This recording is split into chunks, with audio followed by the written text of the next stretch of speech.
ಪೂರ್ಣ ಬರ್ಫ್. ಕುದುರೆಯನ್ನು ಇಳಿದ ಮೇಲೆ ಸುಮಾರು 1 ಕಿಲೋಮೀಟರ್ ಅಂತರದಲ್ಲಿ ಅಮರನಾಥ್ ಗುಹೆ ಇದೆ. ಸಂಪೂರ್ಣವಾಗಿ ಹಿಮಚ್ಛಾದಿತ ಬೆಟ್ಟ. ಹಿಮ ಕರಗಿಯೇ ನೀರಾಗಿ ಹರಿದು ಹೋಗುತ್ತಿದೆ. ಆಮ್ಲಜನಕದ ಕೊರತೆ ಆಗುತ್ತಿದೆ.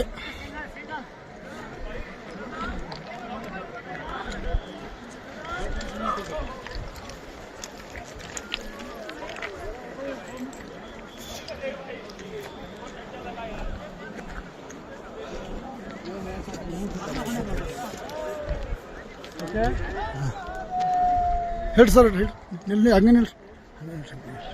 ವಿಡಿಯೋ ಐತೆ.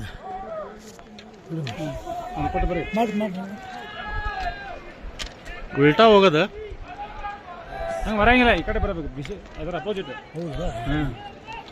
ಬರ್ರಿ ನಡ್ಕೊತ ಬರ್ರಿ ಸರ್ ಸಾಕು.